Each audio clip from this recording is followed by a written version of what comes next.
Hai, Assalamualaikum warahmatullahi wabarakatuh dan salam sejahtera. Selamat bertemu sekali lagi di dalam ruang Sembang Santai Geologi bersama saya Dr. Hamzah Muhammad, mantan Profesor Geologi, melalui channel Cinta Risa.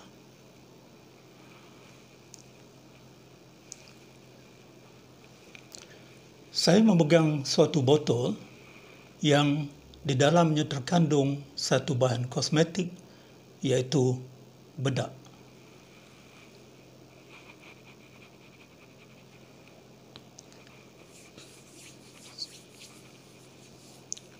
Sebegitu lembut bahan ini dan sangat sesuai digunakan. Saya akan menjelaskan apakah bahan pemula untuk bedak ini. Adakah dia mineral? Dan jika mineral, apakah nama mineral tersebut?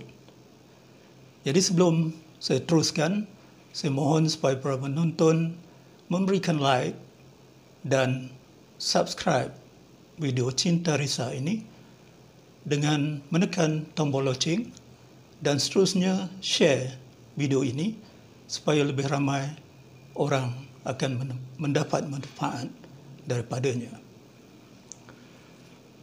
Para penonton, semua bahan bermula daripada suatu bahan lain, sama ada bahan semula jadi ataupun bahan buatan. Jadi, bedak yang saya perlihatkan tadi sebenarnya diperbuat daripada sejenis mineral semula jadi yang ada di alam kita ini yang bernama talcum, atau dalam bahasa Inggerisnya ialah talc. Jadi talc ini digunakan setelah diproses menjadi asas kosmetik ini, termasuk bedak tersebut. Sebelum saya lanjutkan, elok kita berkenalan sedikit dengan mineral yang bernama talcum ini. Sebenarnya mineral talcum seperti yang ditunjukkan oleh contoh pada tangan saya ini ialah sejenis mineral tanah liat atau mineral lempung atau clay mineral, dan dari segi warnanya agak pelbagai tetapi cerah. Dia boleh bermula dengan warna putih, warna putih kekuningan, malah kelabu, ada yang berwarna hijau muda. Salah satu daripada sifat lain daripada talcum ini ialah keadaannya yang licin, smooth dan agak berkilat, sehingga orang selalu memberikan julukan bak lilin, makna seakan lilin, kepada talcum ini, dan ada juga yang mengatakan seakan pearl ataupun mutiara kepada talcum ini. Jadi dari segi ketumpatan tidak jauh berbeza kalau kita timang dengan tangan, lebih kurang seberat mineral-mineral lain seperti mineral kuarza dan mineral kalsit, iaitu sekitar 2.7. Dari segi kandungan kimia, talcum ini ialah silikat daripada magnesium atau magnesium silicate dengan formula seperti ditunjukkan di sini. Magnesium silicate terhidrat atau mengandungi air di dalamnya. Dari segi komposisi kimia, sekali lagi, magnesium oxide sekitar 30%, silikon dioksida sekitar 60%, air di dalamnya sekitar 7%, dan lain-lain unsur seperti aluminium, besi dan kalsium sekitar 3%. Apakah sifat-sifat utama daripada talcum yang menjadikannya amat sesuai untuk bahan-bahan kosmetik seperti bedak itu? Sifat utamanya ialah kerana talkum ini mineral yang terlembut yang ada di alam semula jadi. Dalam skala kekerasan yang diperkenalkan oleh ahli geologi, talkum ini diletakkan pada skala 1 berbanding dengan diamond pada skala 10. Jadi, saya akan tunjukkan sedikit demo di sini tentang bagaimana kita boleh membezakan talkum dengan satu dua mineral lain yang seakan-akan rupanya, iaitu kalsit dan kuartza.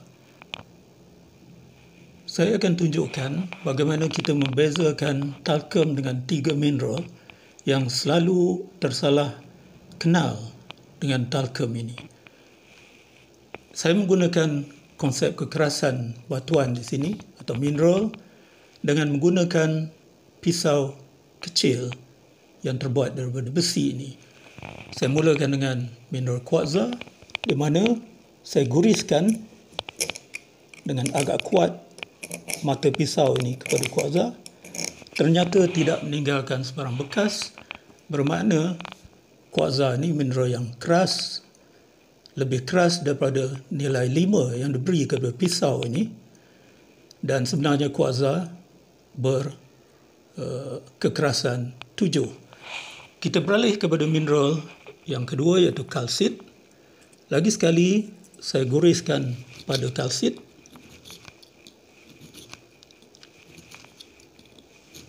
Dan seperti yang saudara boleh lihat, kalsit telah diguris oleh pisau ini, menandakan kalsit ini lebih lembut daripada pisau bernilai 5 ini. Sebenarnya kalsit adalah mempunyai kekerasan 3. Dan akhirnya kepada mineral talkum, saya akan guriskan dengan pisau ini, dan sudah tentunya seperti yang saudara lihat, talkum ini dengan mudah terguris dengan pisau, menandakan dia jauh lebih rendah daripada 5, malah talkum ini sebenarnya kekerasannya adalah 1.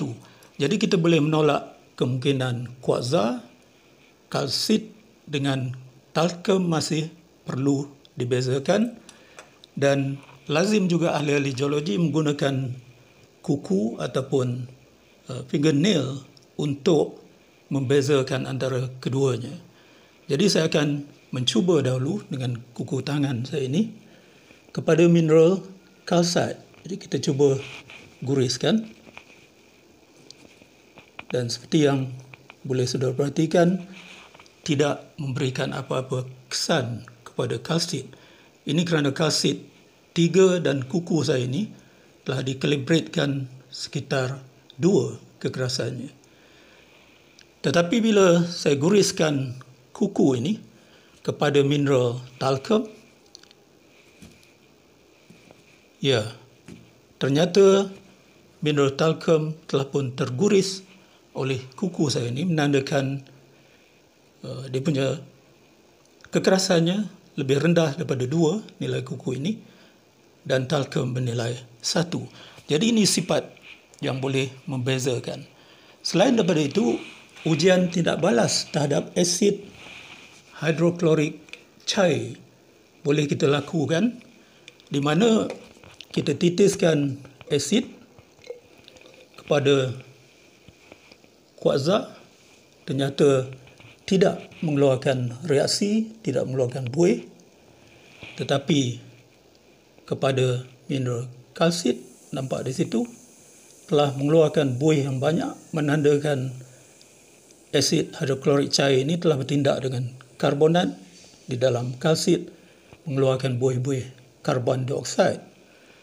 Seterusnya, talkum juga tidak mempunyai reaksi terhadap asid. Jadi dengan cara itu kita sudah boleh membezakan antara talkum dan kalsit di situ.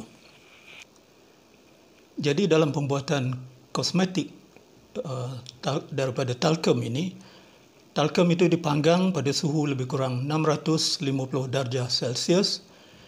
Kemudian disejukkan, barulah diserbukkan dengan cukup halus dalam unit mikron. kelaziman digaul dengan bahan-bahan lain iaitu kanji, misalnya kanji jagung. Dan bila diproses, kandungan air di dalam talcum ini, air lengasnya, meningkat kepada sekitar 30%. Antara kegunaan lain daripada talcum ini ialah dalam pembuatan cat, pelincir, kertas, plastik, getah, ubat-ubatan dan malah seramik. Dari segi pengeluaran dunia untuk talcum ini ialah pada tahun 2019 sekitar 6,600 tan metrik.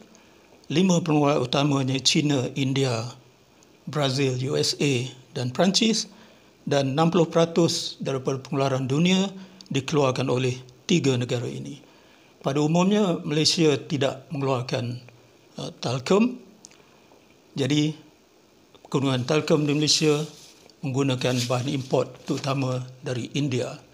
Asal talcum ini daripada batuan, iaitu batuan gelap yang memang asalnya kaya dengan magnesium dan silika seperti serpentinite, pyroxene dan dunit. Jadi itu saja penerangan saya tentang talcum dan kaitannya dengan pembuatan kosmetik, bahan kosmetik terutama sekali talcum powder.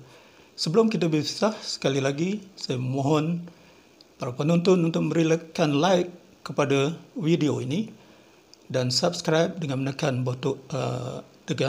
menekan tombol loceng subscribe pada video ini dan seterusnya share supaya lebih ramai orang mendapat faedah daripadanya. Sekian, sehingga kita bertemu sekali lagi. Bye-bye.